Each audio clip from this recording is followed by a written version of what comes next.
welcome to my world of stuff. Today is my review of the latest episode of Doctor Who FLUX, season 13, airing at the moment. Episode 3 aired last night, obviously entitled Once Upon Time. First of all, apologies for the late arrival of this review. As I think I mentioned in my last review, I was at the theatre last night, darlings. I went to see Jack D in the new theatre in Cardiff with a couple of chums. I had a good old time. We had a meal beforehand. They went to see the show, but I was at the house about 5ish, so obviously I wasn't around to see Doctor Who live. As soon as I got home, about 11:15, sat down, made myself a nice cup of tea, slice of cake, and watched Doctor Who FLUX Part 3. And here are some thoughts. This is an episode that I'm going to have to watch again. Episode 1 I watched again because there was a lot going on. It was setting up a lot of characters and situations and scenarios and story arcs, and it needed more than one viewing to really take it on board. War of the Sontarans episode 2 is a bit more straightforward, and I haven't actually rewatched that yet, although it was a great episode. I just haven't had so much going on at the moment. I haven't really had a chance to sit and watch it again. This, though, I will need to watch because, again, this was back in the style of the first episode. There was a lot happening. It was setting up a lot of things, trying to explain a lot of things, trying to put a bit more meat on the bones of the FLUX storyline. Now, I've seen some reviews, I've seen some comments online from people saying it was self-indulgent, it was up itself, and it was timey-wimey in a Stephen Moffat style. I don't think it wasn't that bad. I think the problem is, if there's a problem with this particular episode, and perhaps the whole story, I think that it predicates itself on the fact that the audience are going to be completely invested in this story from the outset. And I think it also predicated on the fact that I think that Chris Chibnall, when he had this 3-year plan for the series of how it was going to work out. And I think that in his first series, he wanted to reinvent Doctor Who, reintroduce the audience to it by having stories that didn't have a lot to do with the past of Doctor Who, but just get the audience engaged with the Doctor and her companions. And his second season, as he did, start reintroducing the Master and bits of lore and planting a mystery about the Doctor. And then I think he thought that in a third season, which obviously has been compromised by COVID and it's become something different, I think that his plan was to tie all this together, explain everything, and wrap up this 3-year arc that he had in mind. I think the problem is that the audience hasn't stayed along for the ride in that regard. I think that they didn't warm to the first season. They were indifferent to the second season, and now we've got this very ambitious 6-part storyline, which I think is really going to only appeal to the hardcore Doctor Who fans. I can't see a casual audience being engaged in this because it is very dense. It is very based on assuming that you can remember what happened in Doctor Who 18 months ago, and assuming that the audience cares enough about this incarnation of the Doctor and her friends to want to follow it through. And I'm not sure, sadly, that is the case. I'll talk about the viewing figures that we have for the series so far at the end of this video. I just want to go back to this episode, and I'm not avoiding talking about this episode, but it is one that has a lot going on. There's a lot happening. It is quite abstract. And again, I've read comments from people saying, well, there was no story to it. But I think that overlooks the fact that this is actually one big story. It's like picking chapter 10 from a book, reading it in random. Well, there's not a story there, but it's part of a story. I think to really get the feel of the story, you have to have seen the whole thing, which makes it very hard to judge each episode on an individual basis. But then again, we had the last episode, which worked as a story in itself. And I think that's how perhaps this series should have been constructed. I think perhaps individual stories with these threads in the background that we could go back to. But I think that certainly this episode will be very difficult for a casual audience to get their heads on. And as somebody who's watched Doctor Who all my life, I found it challenging to keep up with what was going on. But I don't think it was difficult in terms of how it was moving things along. Basically, we start off with what seems to be a disconnected storyline about a character called Belle, who's this girl who seems to be some sort of resistance fighter. Living out in the wilderness, she sees 2 of her friends or colleagues zapped by some sort of flux energy. Then she sees a troop of Daleks. So we get Dalek appearance of the year. And then we leap forward to the Doctor's predicament on the planet Time. And the story really plunges the Doctor into the chaos of time that's been created by these creatures, the Ravagers, who have disrupted time, which is apparently being controlled by the Mori, these sort of figurehead creatures in robes. And the Doctor then is plunging through her timeline. It appears that Yaz and Dan are also plunging through their timelines. I think there's a nice feeling of the disconnect that everybody's feeling, that none of the characters know what's going on. They're all pitching up in different places and everything's changing around them. Time is in uproar. And I think that comes across very well. I think it's brought across very well. But I'm not sure how it works as a dramatic imperative for an audience who really aren't, tuned into this sort of stuff. If you think about where Doctor Who's scheduled on BBC One on a Sunday night, the pleasant rural fun of Countryfile beforehand and the glitz and glamour of Strictly Come Dancing results afterwards. And there's Doctor Who with this big, dense, mind-blowing sci-fi stuff slapped right in the middle. It doesn't fit. It doesn't fit. And I think that's where the season is going to come a cropper, because I think it demands a bit too much of an audience who might want to watch Doctor Who to see Dalek, Cybermen, Weeping Angels, to see a traditional Doctor Who adventure story. And that's what this isn't. I think once we've seen the 6 parts, it may well come across as one of the great Doctor Who stories en masse. But I think the pieces don't necessarily work as individual, satisfying visual experiences. Now, as a fan, for me, they do. I think, I've enjoyed the whole series so far. It's great.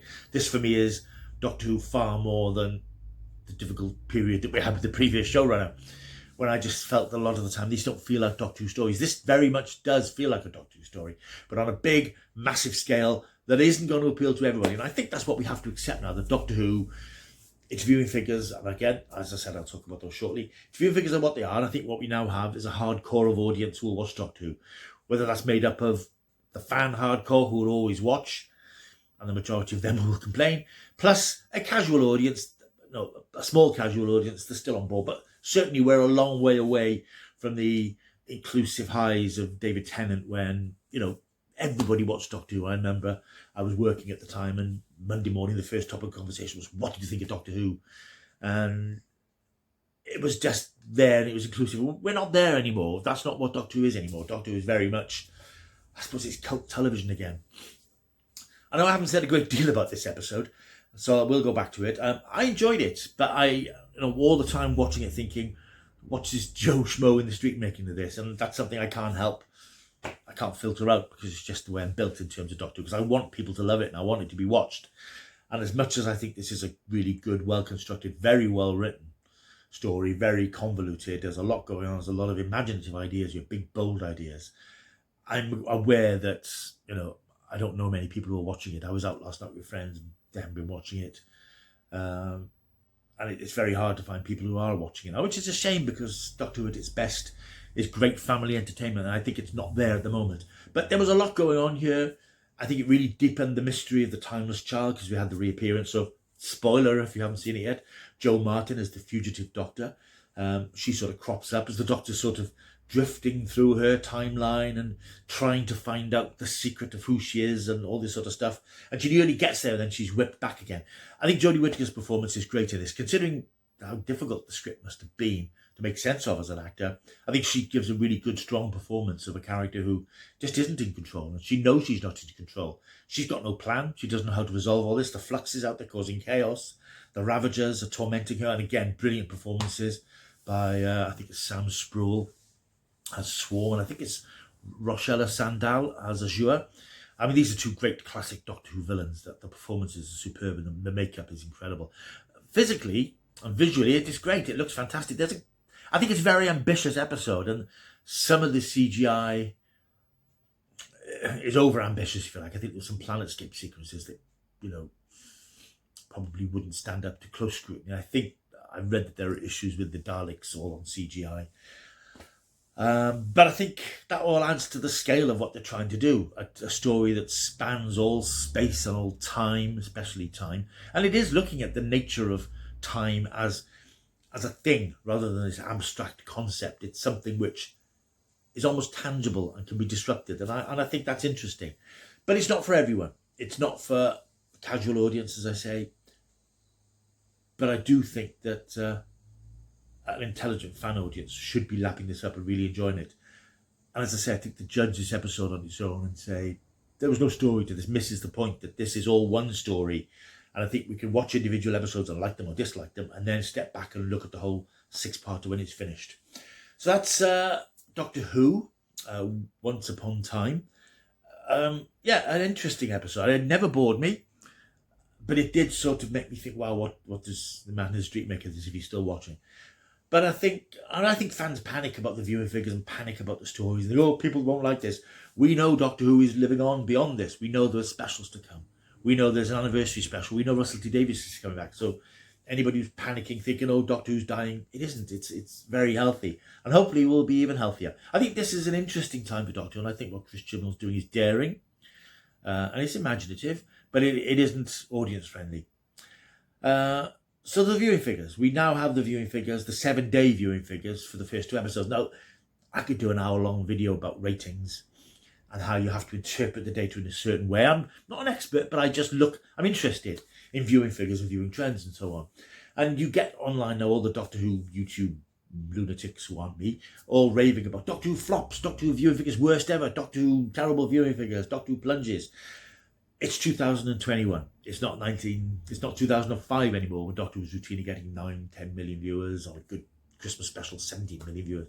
The world has very much changed, and you don't need me to tell you how it's changed, all the streaming services and all the alternatives and all the other things people do that aren't watching terrestrial television. And terrestrial television audiences have declined. Doctor Who's have declined, but as I keep pointing out, they haven't declined to the extent that many other shows have. When Doctor Who came back in 2005, Coronation Street EastEnders were getting 12-13 million viewers, and Doctor Who, doing well with 9 or 10 million viewers, was always looking up at those shows. It was like, wow, look at those big numbers. Those shows all now getting similar or lower figures than Doctor Who Casualty, which was a ratings monster. You know, in the 7-day figures is getting just over 3 million viewers. Doctor Who, the first 2 episodes of this season, I think that the first episode had a final audience of, I think it was 5.3 million, 5.6 million, about 5.5 million, from an overnight base of, I can't think what the figures were. I think I'm wrong there. I don't know. I'm talking about things that I don't know off the top of my head. But certainly the second episode, I think the first episode, the first episode had overnight figures of about 4.2 million, and that went up to about 5.4, 5.5. Second episode dipped to 3.9 million, and that's now just been announced as just under 5.1. So it's still getting an audience of over 5 million viewers. And that's something a lot of more adult dramas could only dream of. Things like The Larkins, Angela Black, Show Trial, these big prestige BBC and ITV adult crime dramas, or whatever you want to call them, family dramas, they're struggling to get 3-4 million viewers. So in the final analysis, on its 7-day figures, Doctor Who is reasonably healthy. Not as healthy as we as fans want it to be. We always want to see it do incredibly well, but it's doing okay. But I know, from conversations I've had, that the BBC wanted to do better because it's a big show, it's a big flagship show, and they really wanted to be making a big impact. And that's why Russell T Davies is on his way back to save the day and make changes. So Doctor Who is doing okay in the ratings. Don't let people tell you otherwise, because they're not looking at the right figures and they're not looking at them in the right context. You can't just look at Doctor Who's figures and say, oh, it's only getting 4 million, without taking into account that a lot of other shows are getting less than that. And Doctor Who is, it's in the middle of the top 20. I think in the first episode was number 9. I think it's about 15 this week. So it's doing well, by TV standards, but it's not doing exceptionally by the standards that we as Doctor Who fans want. I hope that makes sense.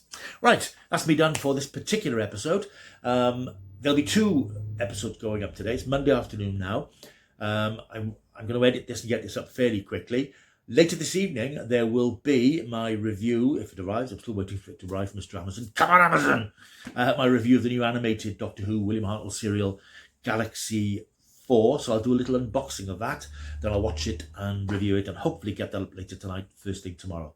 So that's me for now. Hope you enjoyed this video. If you have, firstly, I'd love to know what you thought of this last episode of Doctor Who, what you think of the comments I've made about it, whether you think that I made valid points or missed the boat. Missed the point. Leave a comment down below. Let me know what you thought of this episode, what you think of Flux as a whole. Also, if you're new here, if you stumbled across this and reasonably enjoyed it, hey, why don't subscribe?